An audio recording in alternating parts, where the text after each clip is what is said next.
Protesters face off with police after Cameroon's President Paul Biya won an 8th term on Monday. It happened in Cameroon, under Paul Biya, a government silencing its own citizens in the name of order. And now, it's happening again, this time in Tanzania. Police have struggled to contain the protests in towns and cities across Tanzania.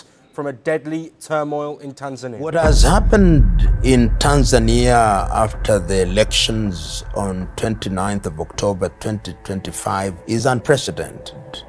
Is unprecedented because Tanzania, the United Republic of Tanzania, has stood out for the last over 60 years as unique in the sense that this is a country where ethnicity as a basis for political mobilization is seen to have been eliminated.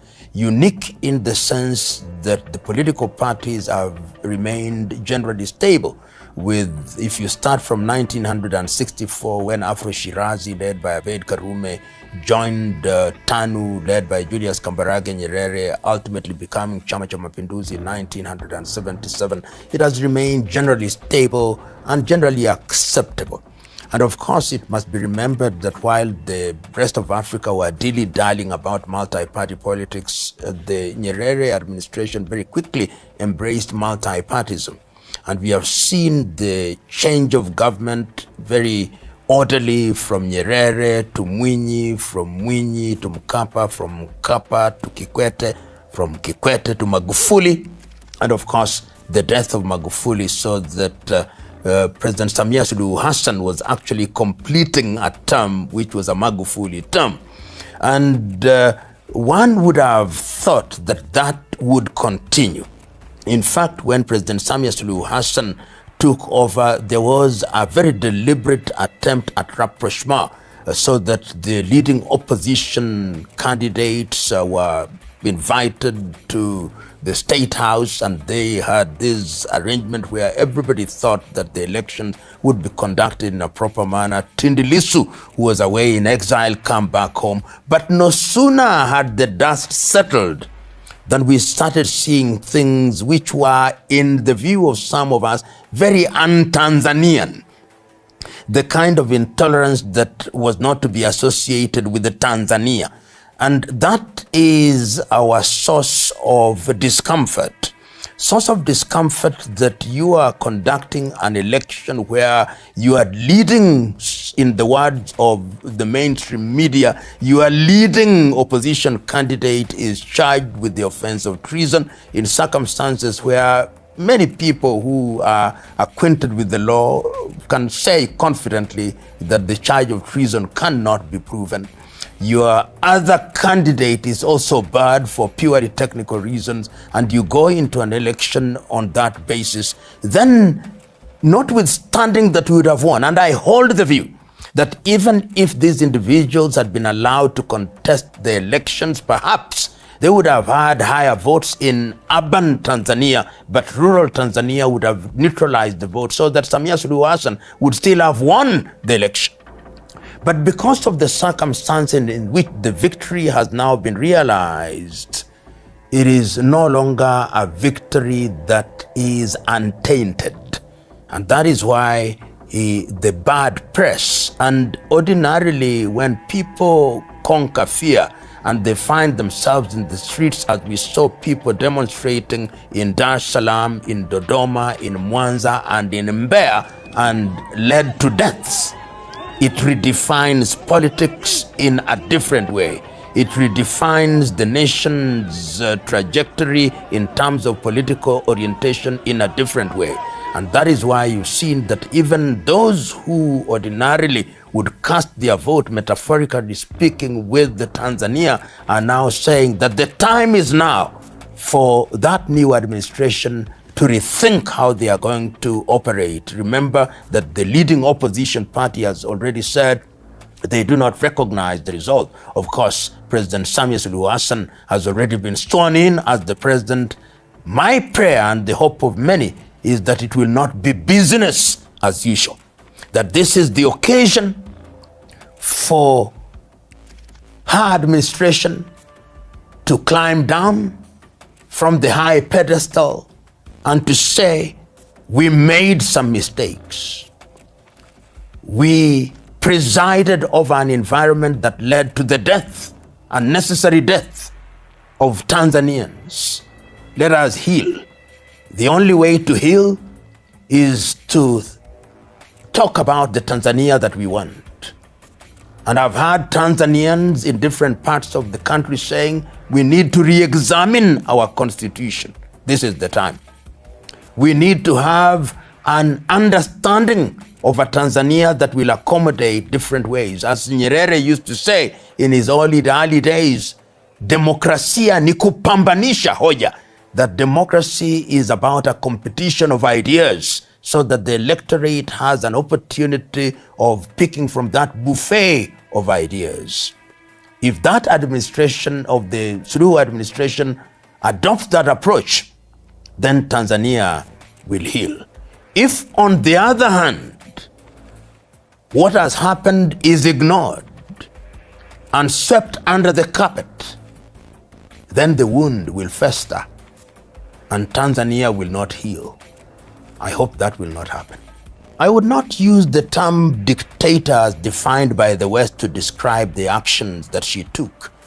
I do not know what justified the interruption of social media forum, but I know that in other countries, including Tanzania, which is what happened, that people shut down social media in order to eliminate or reduce the possibility of copycat activities. Because history has demonstrated that sometimes violence is replicated through copycat activities, so that if there are demonstrations in one place, the others say, oh, people are demonstrating and we are not demonstrating. I think that must have been the motivation, well-intentioned. But of course, when things go awry, even the things that are done with the best intentions and the best motives will now be interpreted to mean that you simply don't want to be criticized. And that is what will carry the day, your explanation to the contrary notwithstanding. And there are those who also are saying that the reason why Samia is receiving the flack that she is receiving is because she is a woman. I don't think so. I think she just happens to be a woman, but she is being criticized or being critiqued because she's in a position of leadership. And I'm one of those fellows who believe that once you are in a position of leadership, whether man or woman, you must never wave the flag of gender as a basis for immunizing yourself from scrutiny. Because leadership is gender neutral. So when you get in there, you've got to be prepared for both praise and criticism. Young people are yearning for something across the continent of Africa, not just in East Africa. Young people are yearning for governments that are responsive to their needs. Young people are yearning about governments that are going to create an environment where they have the ability to move from one country to the other. The young people are anchoring and angling towards governments that are going to provide environment for them to express themselves, whether it's in the area of innovation and invention. And you can see that how musicians, how artists move from one country to the other, how traders move from one country to the other. So when they see governments that still insist on permits, government that still insist on asking questions at the border, they are saying that these governments had better rethink. And if they don't rethink, we are going to think for them. And that is the message that is being sent. And you've seen it not only as regards Uganda and Tanzania, but across the continent of Africa. So the message is loud and clear that we young people are thinking about Africa. And the sooner the political leadership realizes that and embraces that message, the safer it is for the continent of Africa. There is some lesson to be drawn that Africa must rethink how we govern ourselves. We must ask ourselves, these constitutions that we give ourselves, these systems of governance that we inherited from the colonizer, are they serving us well? We have these political parties which, as experience has shown, continue to divide us along religious lines, along ethnic lines. Is there not a better way of governing ourselves? And one is not saying that we go back to our traditional system because our societies are not even traditional after Berlin. Can we adopt and adapt and use systems that are going to emphasize the things that unite us rather than the things that disunite us? This is the time. It is the time not only out of the experience in Tanzania, it is the time out of the experience that we have seen even in countries such as Kenya, the experience that we have seen in countries such as Sudan, the experience that we have seen in countries such as Southern Sudan, in Cameroon, in Nigeria, in La Côte d'Ivoire, in Senegal. Africa must rethink governance. I personally am thinking about it. I've not found the answer as yet, but there is something that I know, that every time in most African countries after an election, the countries are under the threat of disintegration. So that elections are not things that we look forward to because they expose countries to disintegration. They are things that inject fear in countries. Ugandans are going into election, they are fearful. Kenyans are going into election in the year 2027, we are fearful.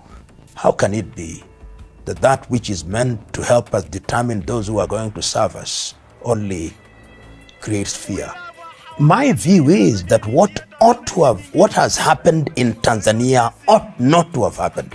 And I've listened to one of the commentators whom I respect, Generali Ulimwengu, who commented in the East Africa, and I agree with him totally, that had the Tanzanian administration led by Samia Suluhu Hassan listened to the comments of some of the people who spoke before the election, this would not have happened.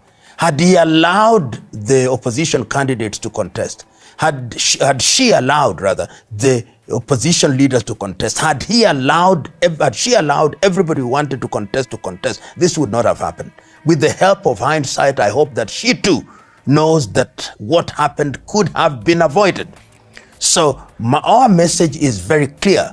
We wish Tanzania well, but we are bold enough and candid enough to tell the Samia Suluhu administration that what happened could have been avoided, and that going forward, despite the fact that she has been declared the winner with over 90% of the vote, it is not for her to rest on her laurels and to say that what happened in Tanzania was a storm in a cup of tea. It wasn't. It is major. It has never happened. It is dangerous and it must be confronted. And how do you confront it? You confront it by engaging those who are in opposition, because they are also Tanzanians, because they have a following, however small you think that following is.